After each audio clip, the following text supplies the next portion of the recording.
આપણી યુનિવર્સિટીઓ સરકારી યુનિવર્સિટીના કેમ્પસ આપણા દીકરાઓને સંસ્કાર આપવા માટે બનેલા છે. આ યુનિવર્સિટીનો વહીવટ પારદર્શક રહે એ જરૂરી છે. પણ છેલ્લા 1-1.5 દશકથી સતત જોવા મળે છે કે આપણી યુનિવર્સિટીઓ અનેક પ્રકારના વિવાદોમાં આવે છે. અનેક પ્રકારના. પહેલાં જુનાગઢ કૃષિ યુનિવર્સિટીથી શરૂઆત કરું તો જુનાગઢ કૃષિ યુનિવર્સિટીમાં આઉટસોર્સિંગથી ભરતી પ્રક્રિયામાં જે ટેન્ડર પ્રક્રિયા થઈ હતી એને રદ કરાઈ છે. આઉટસોર્સિંગના જે કર્મચારીઓ છે એમની ભરતી જુનાગઢ કૃષિ યુનિવર્સિટીમાં ટેન્ડરથી કરાઈ અને એને રદ કરવી પડી. અગાઉ કુલપતિ વીપી ચોવટિયાના પુત્રવધુની માલિકીની જેપી વેન્ચર કંપની જે છે એને ટેન્ડર અપાયેલું. કુલપતિ સાહેબના પુત્રવધુ એમની કંપનીને આઉટસોર્સિંગ કંપની જે છે એજન્સી એને ટેન્ડર મળ્યું. પ્રથમવાર ટેન્ડરિંગની પ્રક્રિયામાં 253 કંપનીઓ બીડ કરેલું. એમાંથી 252 કંપનીઓ ડિસ્ક્વોલિફાય થઈ અને એક જ કંપની ક્વોલિફાઈડ થઈ. એ કોણ? તો એક કુલપતિ સાહેબ ચોવટિયા સાહેબના પુત્રવધુ. મીડિયામાં જબરજસ્ત છપાયું, જબરજસ્ત વિરોધ થયો. ટેન્ડરની પ્રક્રિયા માટેની એક કમિટી હોય છે, પણ કુલપતિ સાહેબના જ પુત્રવધુની કંપની એ જ ક્વોલિફાઈડ થાય તો સવાલ તો ઉઠે. અનેક લોકોએ પીએમઓ સુધી અરજી કરી અને તલસ્પર્શી તપાસની માગણી પણ કરી, કારણ કે આ ટેન્ડર નાનું નહોતું. 2,46,00,000થી પણ વધુની રકમનું હતું. સમગ્ર મુદ્દે અહેવાલો પ્રસારિત થયા અને પછી એ કંપનીને ડિસ્ક્વોલિફાઈડ કરાઈ અને એવું પણ કહેવાયું કે એમના પુત્રવધુએ પણ કહ્યું કે હવે હું આ ટેન્ડર રાખવા માગતી નથી અને ફરીથી રીટેન્ડરિંગ થયું. વિવાદના પગલે યુનિવર્સિટીએ 2 જુલાઈ 2025 ફરી ટેન્ડર પ્રક્રિયા હાથ ધરી, જેમાં 208 કંપનીઓએ ભાગ લીધો. જોકે ચકાસણી દરમિયાન કોઈ પણ કંપની ધારાધોરણ પ્રમાણે યોગ્ય ન જણાતા ફરી એકવાર પ્રક્રિયા રદ કરવી પડી. હવે યુનિવર્સિટીએ નિર્ણય કર્યો કે એક સાથે મોટા પાયે ભરતી ન કરવી, વિવિધ ટ્રેડ અને વિભાગોની જરૂરિયાત મુજબ વ્યક્તિગત સ્તરે આઉટસોર્સિંગની ભરતી કરવી. તમને ખેલ લાગશે પણ આ રિયલ મસ્ત મજાનો ખેલ છે. ટેન્ડર લાગતા વળગતાને જ આપવું, તેના માટે ટર્મ્સ એવી મૂકવી કે મોટા ભાગના વેન્ડર અથવા એજન્સીઓ ડિસ્ક્વોલિફાઈડ થાય. એક સાથે આટલું બધું એમાં ક્વોલિફિકેશનમાં ના આવતા હોય, ડિસ્ક્વોલિફાય થાય, પસંદગીવાળા જ ક્વોલિફાઈડ થાય. મેં આ વાઇસ ચાન્સલર સાહેબ સાથે વાત કરી છે, એ પણ જોઈશું. પણ એ દરમિયાન આણંદ કૃષિ યુનિવર્સિટીની વાત કરી લઉં તો આણંદ કૃષિ યુનિવર્સિટીના ઇન્ફોર્મેશન ટેકનોલોજીના આચાર્ય અને તાત્કાલિક dean doctor Dhaval R Katheria એમને છેતરપિંડીના ગુનામાં એમની ધરપકડ થઈ છે. વિચાર કરો, યુનિવર્સિટીના ડીન સાહેબ, આઈટી વિભાગના ડીન સાહેબ, એમના પણ દ્રશ્યો જોજો, એમની ધરપકડ થઈ છે. આરોપ છે, અરે આ યુનિવર્સિટીના ડીન સાહેબ છે, વિચાર કરો, સંસ્કાર આપવાના આપણને પવિત્રતા અને પ્રમાણિકતાના. આરોપ છે કે આઈટી કચેરીના કોમ્પ્યુટર લેબમાં 108 કોમ્પ્યુટર માટે સીએએમસીની કામગીરી માટે અંદાજિત 13 લાખ રૂપિયાની સૈદ્ધાંતિક મંજૂરી મળી હતી. કુલપતિએ એસ પર નિયમ પ્રમાણે, એટલે જે રૂલ એપ્રુવડ નિયમ છે એવી સ્પષ્ટ નોંધ કરી હતી કે as per the rule approved એવી સ્પષ્ટ નોંધ હતી. નિયમોના આધારે મંજૂરી આપી, પરંતુ મંજૂરી મળ્યા બાદ ડૉક્ટર કથેરિયાએ અન્ય અધિકારીઓની જાણ બહાર મૂળ નોંધમાં ચેડા કર્યા. પેપર પર ટેન્ડર મંગાવવાના બદલે પોતાની પસંદગીના એજન્સીને એમના જ ભાવપત્રકો મંગાવ્યા અને જુલાઈ 2023માં ડેસ્કટોપ ક્રિએટર્સ આણંદને વર્ક ઓર્ડર આપ્યો. આ વર્ક ઓર્ડરમાં કામગીરી કે ચૂકવણી માટેની કોઈ શરતો રાખવામાં નહોતી આવી. વર્ક ઓર્ડર અપાયાના માત્ર 1 અઠવાડિયામાં જ 7 ઓગસ્ટ 2023ના રોજ તેમને કંપનીને પૂરી રકમનું ચૂકવણીઓ કરી દીધું. ભાવપત્રકમાં એડવાન્સ પેમેન્ટની કોઈ શરત નહોતી. કોઈ પણ કામ થયા વિના કંપનીને નાણાં ચૂકવાયા. નાણાં ચૂકવ્યા બાદ 7 મહિના સુધી સીએએમસી સંબંધિત કોઈ કામગીરી થઈ નહીં. ડૉક્ટર કથેરિયાએ એક પણ વખત કોમ્પ્યુટર લેબની સ્થળ મુલાકાત નહોતી લીધી. તેમની બદલી થયા બાદ નવા નિમાયેલા અધિકારીએ રેકોર્ડની ચકાસણી કરીને કૌભાંડ ઉજાગર થયું, એટલે એમના વિરુદ્ધ એફઆઈઆર દાખલ થઈ. હવે વિચાર કરો, એક જગ્યાએ પુત્રવધુને ટેન્ડર મળી જાય, એક જગ્યાએ મળતિયાના ડીન સાહેબ આપી દે. એનો મતલબ વાડીએ આપણી અને રીંગણાએ આપણા અને કૂવો આપણો, જેટલા ખાવા એટલા ખો, જાતે જ બોલો જાતે જ તોડો. આ લૂંટ છે, લૂંટ. ખેર, આખી તપાસ થયા બાદ આણંદના ડીવાયએસપીએ શું કહ્યું એ સાંભળી લઈએ. ઇન્કવાયરી દરમિયાન ડોક્ટર ધવલ આર કથિરિયા વિરુદ્ધમાં પૂરતા પુરાવા મળી આવતા હોય તેઓએ આ બાબતે આણંદ ટાઉન પોલીસ સ્ટેશનમાં ફરિયાદ આપતા આણંદ ટાઉન પોલીસ સ્ટેશનમાં ગુનો રજીસ્ટર કરવામાં આવેલો છે અને આ ગુનાની તપાસ દરમિયાન દસ્તાવેજી પુરાવાનો અભ્યાસ કરી અને તપાસ કરતા ડોક્ટર ધવલ આર કથિરિયા વિરુદ્ધમાં પૂરતા પુરાવા મળતા ડોક્ટર ધવલ આર કથિરિયાને આ ગુનાના કામે એરેસ્ટ કરવામાં આવેલા છે. આપણે વાત એક કૃષિ યુનિવર્સિટીના વાઇસ ચાન્સલરના પુત્રવધુને ટેન્ડર મળ્યું એની કરી, એક ડીન સાહેબની વાત કરી યુનિવર્સિટીના. હવે સિન્ડિકેટ સભ્યની પણ વાત કરી લઉં. શ્વેતલભાઈ સુતરિયા વિવાદમાં આવ્યા છે. ગુજરાત યુનિવર્સિટીના સિન્ડિકેટ મેમ્બર શ્વેતલ સુતરિયા પર લાગ્યો છે 75 લાખ રૂપિયાની માગ કરવાનો આરોપ. હ્યુમન રિસોર્સિસ ડેવલપમેન્ટ સેન્ટરના ડાયરેક્ટર પાસેથી યુજીસીની ગ્રાન્ટમાંથી 75 લાખની માગણી કરવાનો આરોપ લાગ્યો છે. જો 75 લાખ રૂપિયા નહીં આપવામાં આવે તો તેમના ડિપાર્ટમેન્ટ વિરુદ્ધ વિસ્તૃત ફરિયાદ કરી અહેવાલ મંગાવવામાં આવશે એવી ધમકી આપી છે તેવો આરોપ લાગ્યો છે. જો કે આ અંગે ડાયરેક્ટરે ગુજરાત યુનિવર્સિટીમાં શ્વેતલ સુતરિયા વિરુદ્ધ ફરિયાદ કરી હતી. શ્વેતલ સુતરિયા પર લાગેલા આરોપ બાદ NSUIએ પણ નકલી ચલણી નોટ ઉડાડી વિરોધ પ્રદર્શન કર્યું હતું. એના પણ દ્રશ્યો જોજો. યુનિવર્સિટીના લગભગ અલગ અલગ અધિકારીઓ પાસેથી રૂપિયાની માગણી કરવાનો પણ NSUIએ આરોપ લગાવ્યો છે. હું ફરીથી કહું છું, અહીંયા આરોપ છે. વિવાદ વકરતા ગુજરાત યુનિવર્સિટીની એક્ઝિક્યુટિવ કાઉન્સિલની બેઠક મળી, જેમાં કુલપતિ નિર્જા ગુપ્તા જર્મનીથી ઓનલાઈન જોડાયા. મેડમ વિદેશ છે, ત્યાંથી ઓનલાઈન જોડાયા. બેઠકની શરૂઆતમાં 5 મિનિટ શ્વેતા સુતરિયાને પોતાનો પક્ષ રજૂ કરવાનો સમય અપાયો, જે બાદ શ્વેતલ સુતરિયાનું રાજીનામું લઈ લેવામાં આવ્યું. હવે સમજો છો ને, રાજીનામું શું કરવા લેવું પડે? ત્યાં પેલું ટેન્ડર કેમ કેન્સલ કરવું પડ્યું? કેમ ફરીથી એમના પુત્રવધુને ડિસ્ક્વોલિફાય કરવા પડ્યા? અહીંયા કેમ રાજીનામું લેવું પડ્યું? જો કે આ મુદ્દે શ્વેતલભાઈ સુતરિયાએ તમામ આરોપોને ફગાવ્યા છે, કેમ કે એક તરફી અમે રિપોર્ટિંગ નથી કરતા, બંને પક્ષ જાણવા જોઈએ. એટલે જ શ્વેતલભાઈ સુતરિયા પૂર્વ સિન્ડિકેટ સભ્ય છે, એમને સાંભળી લો. એ તદ્દન ખોટી વાત છે. એ બાબત મેં મારા રાજીનામામાં બી લખી હતી કે ભાઈ આ વાત ખોટી છે. મેં ક્યારેય કોઈની જોડે પૈસાની માંગણી કરી નથી કે કોઈની જોડે 1 રૂપિયો 5 વર્ષમાં સિન્ડિકેટ મેમ્બરના મારા કાર્યકાળમાં કોઈની બી જોડે 1 રૂપિયો મેં લીધો નથી. સાથે સાથે ડૉક્ટર પ્રોફેસર જગદીશભાઈ જોશીએ વિરુદ્ધમાં મારી જોડે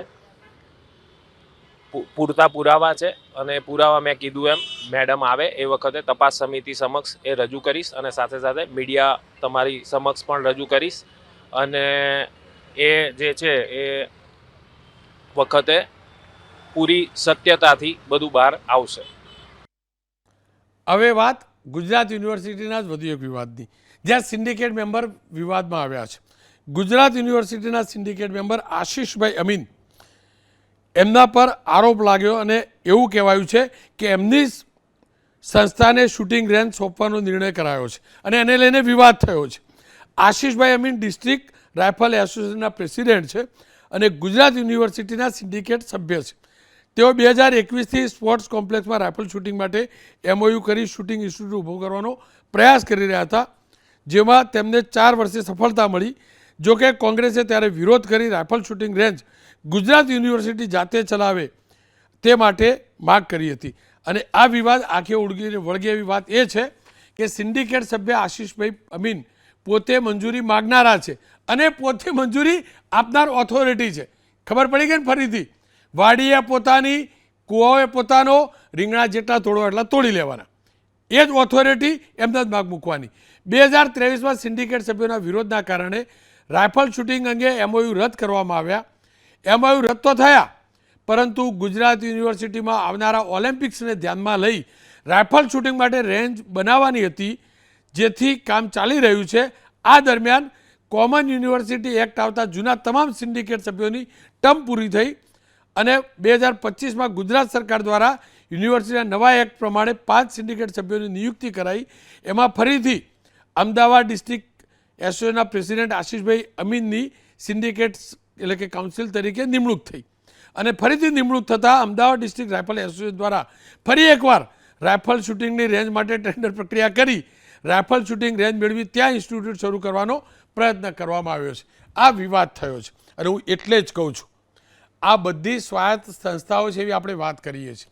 શિક્ષણમાં વેપારીકરણ ના હોવું જોઈએ. સરકારી યુનિવર્સિટી છે, કોઈના બાપની પેઢી નથી. વાઇસ ચાન્સલર સાહેબ છો, આપ સેનેટ સિન્ડિકેટ મેમ્બર છો, આપ ડીન સાહેબ છો, એ રીતે આપને સલામ આપને.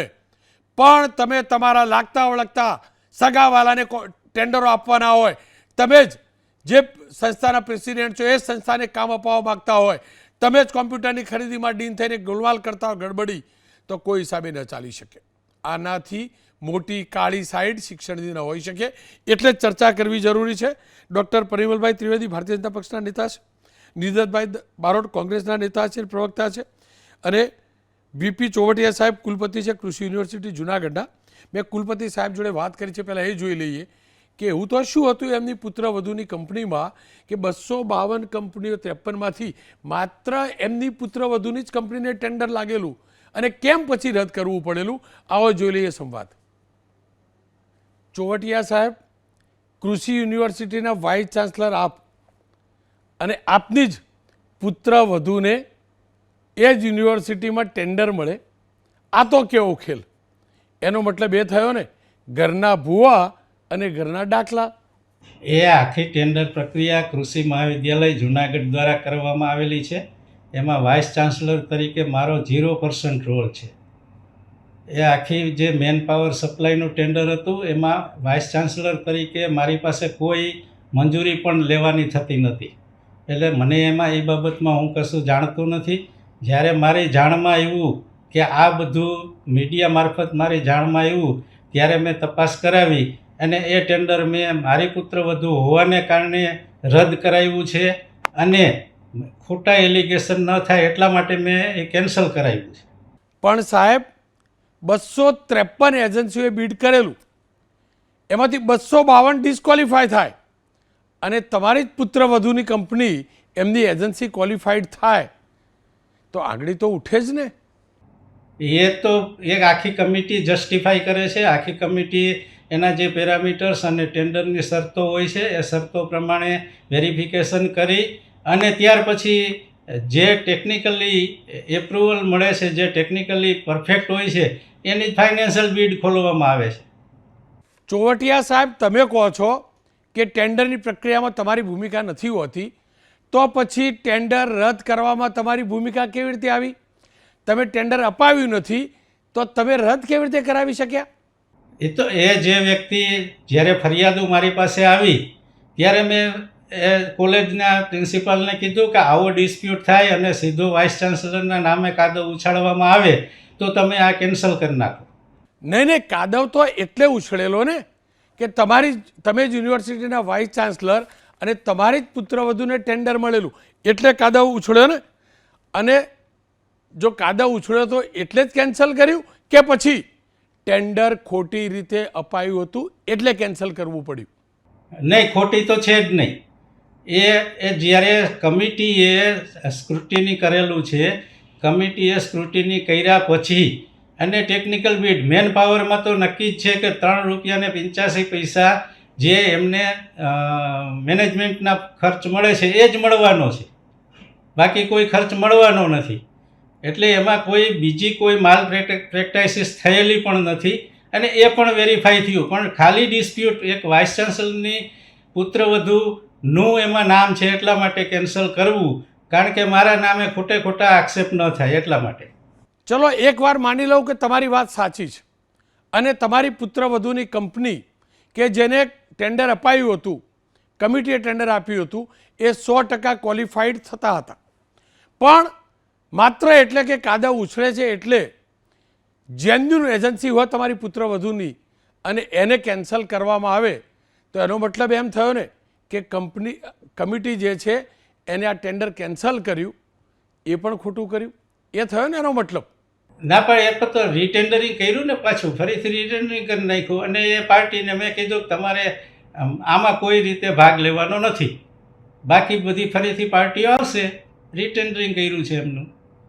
નહીં, બધી એજન્સીઓના ટેન્ડર રિજેક્ટ થાય, ડિસ્ક્વોલિફાઈડ થાય અને તમારી જ પુત્રવધુને એ કમિટી ક્વોલિફાઈડ કરે, આ તો કેવી રીતે હોઈ શકે?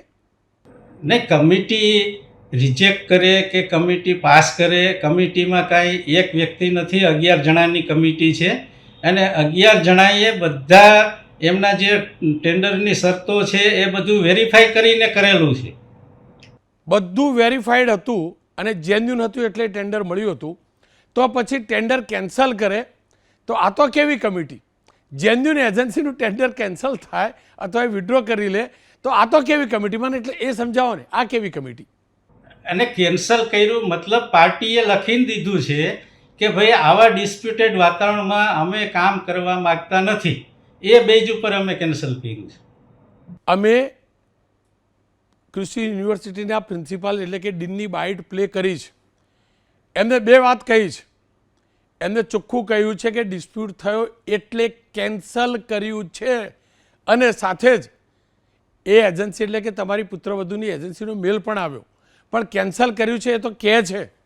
ને આ તો ડિસ્કોલિફાઈ કર્યા હોય કે કેન્સલ કર્યું હોય તો વન એન્ડ સેમ છે ને. નહીં, તમે કહો છો કે તમારી પુત્રવધુએ એમની એજન્સીએ એ ટેન્ડર પડતું મૂક્યું, કામ કરવાની ના પાડી, જ્યારે પ્રિન્સિપાલ સ્પષ્ટ કહે છે કે ડિસ્કોલિફાઈડ કર્યું હતું અને સાથે મેલ આવ્યો, ડિસ્કોલિફાઈડ થયું હતું. એ કુમાવત સાહેબે કીધું એ બીજા ટેન્ડર ફરીથી જે રીટેન્ડરિંગ કર્યું એની વાત હશે, તમે વેરીફાઈ કરજો.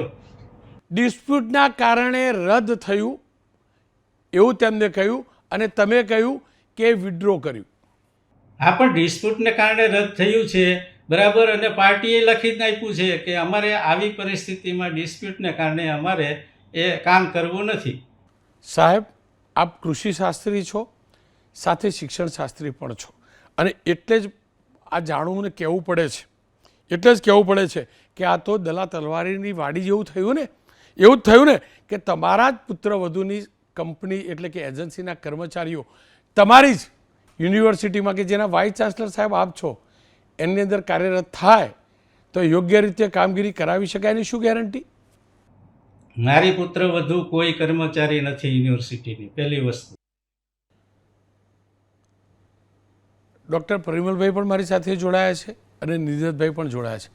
પરિમલભાઈ, આ કેવી યુનિવર્સિટીઓ?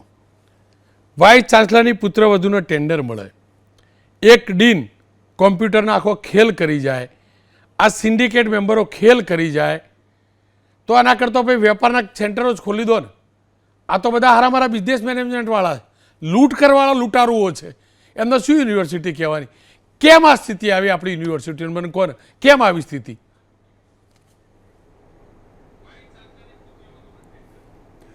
રોનકભાઈ, આપને એબીપીના દર્શકોને, પેનલના મારા સભ્યોને મારા નમસ્તે. એબીપી અસ્મિતાના આજના એપિસોડમાં જે શિક્ષણની ચિંતા માટેના વિષય ઉઠાવેલા છે અને તમે જે તલસ્પર્શી એની માહિતી આપી, મને ચોક્કસ લાગે છે કે આમાં કેટલીક બાબતોમાં તથ્યો આધારિત હોવાના કારણે જ પગલાં લેવાયા છે અને જે ખરેખર દુઃખદ ઘટના છે. આપણે જોયું હશે, આણંદની કૃષિ યુનિવર્સિટીમાં પોલીસને એક્શનમાં આવવું પડ્યું અને એરેસ્ટ પણ કરવા પડ્યા. કૃષિ યુનિવર્સિટી, તમે જે બીજી જૂનાગઢની વાત કરી ત્યાં પણ તમે જોયું કે ટેન્ડરને ડિસ્કોલિફાઈડ કરવું પડ્યું. એટલે મારે તો આપના માધ્યમથી એટલું જ કહ્યું છે કે માનનીય મુખ્યમંત્રીશ્રી અને માનનીય શિક્ષણ મંત્રીશ્રી કોઈ પણ અધિકારીની કોઈ પણ જગ્યાએ જ્યારે નિમણૂક કરે છે ત્યારે એટલી તો ચોક્કસ એમાં અપેક્ષા હોય છે કે વહીવટ પારદર્શી અને લોકાભિમુખ હોય, જેમાં વિદ્યાર્થી કેન્દ્રલક્ષી હોય અને શિક્ષણ જગતનું હિત સચવાતું હોય. ક્યાંક ને ક્યાંક કોઈક કારણસર જે એલિગેશન થયેલા છે, ક્યાંક આરોપો થયા છે, ક્યાંક એની ઉપર એક્શન પણ લેવાયા છે, એ ઘટના ખોટી છે. અને આપના માધ્યમથી હું ચોક્કસ સરકારમાં આની રજૂઆત કરીશ કે જ્યાં જ્યાં આ પ્રકારના સિગ્નલો મળે છે અથવા એવા પ્રકારના કામો થઈ રહ્યા છે જ્યાં થોડુંક જેને કહેવાય કે વિદ્યાર્થીલક્ષી વહીવટ થવો જોઈએ અને એમાં પારદર્શિકતા હોવી જોઈએ, તો મને લાગે છે એમાં સૌનું હિત સચવાય એમ છે અને સરકાર આ બાબતમાં કૃત નિશ્ચયી છે. કોઈ એક જગ્યાએ કે કોઈ એક બે જગ્યાએ આવી ઘટનાઓ બનતી હોય તો સરકાર એમાં ક્યાંય બાંધછોડ કરવા માગતી નથી. અને હું ચોક્કસ કહું છું કે આ બધી માહિતી આપની જે આજની ડિબેટમાં સાંભળવા મળી છે એને દ્વારા સરકારના પ્રતિનિધિ તરીકે ધ્યાન દોરીશ અને યોગ્ય દિશામાં ફરી આવું ના થાય એના પગલાં લેવાના પણ પ્રયત્ન કરીશું.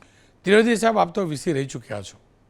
આઉટસોર્સિંગ માટે કર્મચારીઓ લેવાના એનું ટેન્ડર હોય, 253માંથી 252 રિજેક્ટ થાય, એકને જ વળે, કમિટી આપે, કુલપતિને આપે, કમિટી આપે, અને કુલપતિશ્રીની પુત્રવધૂનું હોય.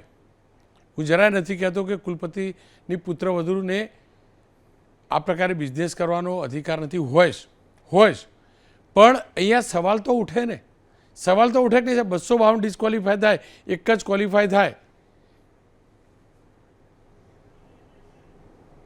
રોનકભાઈ, એક વાત સમજી લો, કોઈ પણ સિસ્ટમમાં હાઈએસ્ટ ઓથોરિટીની નજર હેઠળ બનતી કોઈ પણ ઘટના એ એમની સંમતિ વિના કે એમની જેને કહેવાય સેન્સ વિના થતી હોય એવું હું નથી માનતો. સરકારના પ્રતિનિધિ તરીકે હું ચોખ્ખું કહું છું કે કોઈ પણ જગ્યાએ જ્યારે હાઈએસ્ટ ઓથોરિટી ઉપર કોઈ પણ અધિકારી હોય ત્યારે એની જવાબદારી બને છે અને ચોક્કસ બને છે.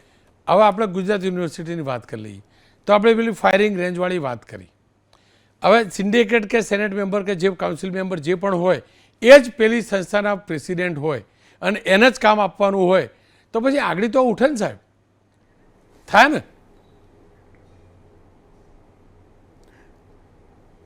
રોનકભાઈ, ગુજરાત યુનિવર્સિટીની જે આપે જે વાત કરી, તમે ખૂબ જ ઘણા બધા એપિસોડ શિક્ષણમાં કર્યા છે એટલે તમારી પાસે પણ ઘણું નોલેજ છે એવું માનું છું.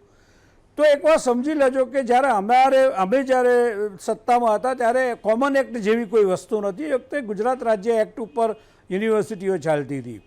હવે કોમન એક્ટથી યુનિવર્સિટી ચાલે છે, મતલબ કે તમામ યુનિવર્સિટીમાં નિયમો એક સૂત્રતાથી એક રીતે બંધાયેલા છે ને એ રીતે જ વહીવટ થાય છે. તો મારું આપનું એ જ ધ્યાન દોરવું છે કે હવે જે કોઈ વહીવટ થાય છે એમાં કુલપતિના અધ્યક્ષ સ્થાને જ્યારે સિન્ડિકેટ સભ્યોની બેઠક મળતી હોય કે એકેડેમિક કાઉન્સિલની બેઠક મળતી હોય ત્યારે જે નિર્ણય લેવાતા હોય, જે સર્વાનુમતે લેવાતા હોય છે ને રાજ્ય સરકારની પણ એમાં સંમતિ લેવાની હોય છે. આપે જે આ બે બાબતની વાત કરી, હું ચોક્કસ કહીશ કે આ ઘટના પણ સરકારના ધ્યાનમાં છે, સરકાર એની ઉપર કાર્યરત છે. જ્યાં કંઈ પણ ખોટું થયું હશે તો તમે જોયું હશે કે કોમન એક્ટમાં હવે સરકાર હસ્તક્ષેપ કરી શકે છે, જે પહેલાં નહોતી કરી શકતી.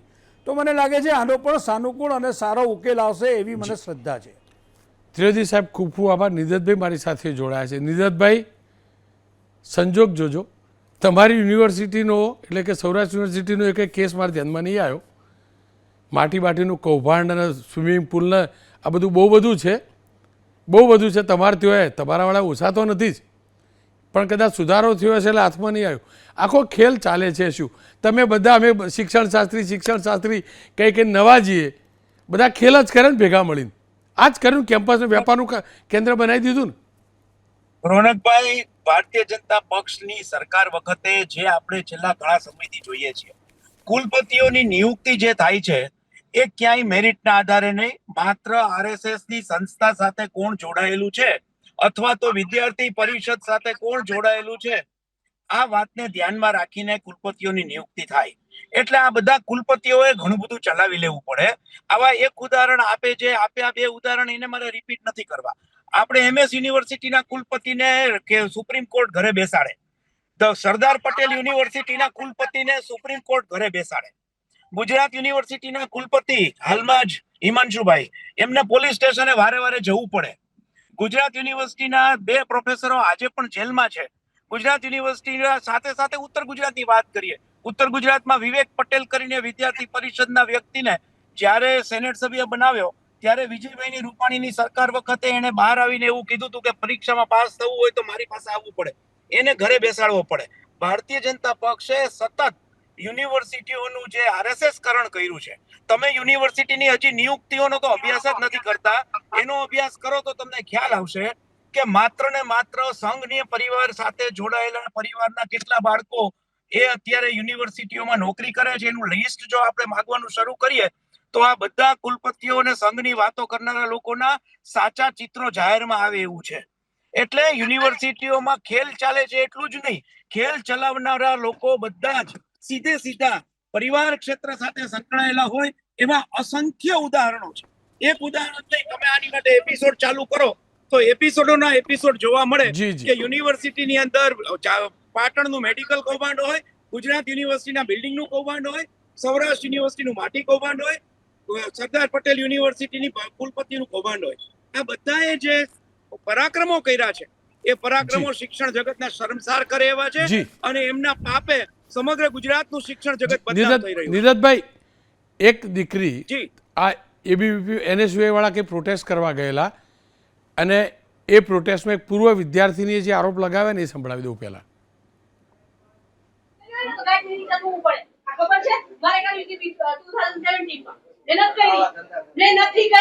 તમને નામ સહિત આપું શું કામ નથી કરી? આ તમને કહી દઉં ખેતી કરી હોય ને તો ગાઈડ ની કરવું પડે. આ ખબર છે મારે કર્યું હતી 2017 માં મહેનત કરી ને નથી કરી. તમને નામ સહિત આપું શું કામ નથી કરી? નિરજભાઈ, સંવાદ તમે જાણતા હશો, બહુ ક્લિયર અવાજ નથી, પણ અહીંયા ભાજપ કોંગ્રેસ કે કોઈ સંગઠનની વાત નથી. અહીંયા વાત એ છે કે પીએચડી કરવું હોય તો ગાઈડ સાથે આવા રિલેશન બનાવવા પડે, આ પ્રકારનું શોષણ થાય. શું ખરેખર આ પ્રકારે વિદ્યાર્થીનીઓ પ્રોફેસરોનું શોષણ થાય છે યુનિવર્સિટીઓમાં? હું એવું નહીં કહું કે આ પ્રકારે થાય છે, પણ એવું કહીશ કે સૌરાષ્ટ્ર યુનિવર્સિટી સહિત ગુજરાતની અનેક યુનિવર્સિટીઓમાં ક્યાંક ક્યાંક આવા આક્ષેપો આપણે સાંભળ્યા છે. સૌરાષ્ટ્ર યુનિવર્સિટીમાં 2-3 ઘટનાઓમાં કડક પગલાં લેવાના, 2 અધ્યાપકોને ઘર ભેગા કર્યા, ડિસમિસ કર્યા. એટલે લોકોની દ્રષ્ટિએ ક્યાંક ક્યાંક આવી વાત આવે, પણ ક્યાંક સત્યતા દેખાય એટલે એની સામે પગલાં લેવાના છે. પણ મહદઅંશે ગાઈડ બહુ મોટી સંખ્યામાં છે. સૌરાષ્ટ્રની વાત કરું તો 300-400 ગાઈડ હશે અને અનેક વિદ્યાર્થીઓ પીએચડી સંશોધન કરે છે. આમાં બધાને આવો અનુભવ થાય એવું બિલકુલ નથી, પણ ચોક્કસ ક્યાંક આવા અનુભવ થયા છે અને આવી ભૂલ થયેલી હોય એની સામે કડક પગલાં લેવાના છે. નીરજભાઈ, આપનો ખૂબ ખૂબ આભાર. ખેર ફરી એકવાર કહીશ, સરકારી યુનિવર્સિટીઓ ક્યારેય વેપાર ના બનવી જોઈએ અને સરકારે નિયમ લાવવો પડશે કે યુનિવર્સિટી પ્રશાસન સાથે જોડાયેલા, એટલે કે એ સેનેટ કે સિન્ડિકેટ જે પણ નવું બન્યું હોય એ વાઇસ ચાન્સલર, રજિસ્ટ્રાર આ જે પણ છે એમના પરિવારમાંથી કોઈને પણ એ યુનિવર્સિટીમાં ટેન્ડર ભરવાનો અધિકાર ન હોવો જોઈએ. એની સંસ્થાને કોઈ પણ પ્રકારનું સીધું એફિલિએશન ન હોવું જોઈએ. આ બધું નથી થતું ને, એટલે જ જે તમે જોયું ને થાય છે. અને જે આપણે સાંભળ્યું છે એ કૃષિ યુનિવર્સિટીનું આણંદવાળું હોય કે પછી જુનાગઢનું કે પછી ગુજરાત યુનિવર્સિટીના 2 કેસ હોય, આ પ્રકારનું જો કેમ્પસમાં ચાલે છે ને તો આનાથી મોટું પાપ કોઈ ન હોઈ શકે. રહી વાત વિદ્યાર્થીનીઓના શોષણની, કોઈ પણ વિદ્યાર્થી કે વિદ્યાર્થીનીનું શોષણ યુનિવર્સિટીમાં કોઈ પણ પ્રકારનું ન થવું જોઈએ, કોલેજ કેમ્પસોમાં પણ ન થવું જોઈએ. આ હકીકત છે. શિક્ષણનું ધામ છે, કોઈના બાપની એ પેઢી નથી. આ તમામે વિચારવું પડશે. સરકારમાં બેઠેલા લોકોએ પણ વિચારવું પડશે અને વાઇસ ચાન્સલરોએ અને જેમને અડ્ડો બનાવી દીધો છે નેતાઓએ યુનિવર્સિટી કોલેજ કેમ્પસોને અને ટ્રસ્ટી મંડળોએ એમને પણ વિચારવું પડશે. હું તો પોલીસમાં લઈશ એક વિરામ અને વિરામ બાદ વાત કરીશ ખેતી બેંકનો ખેડૂતોના હિતમાં એક મહત્વના નિર્ણયની.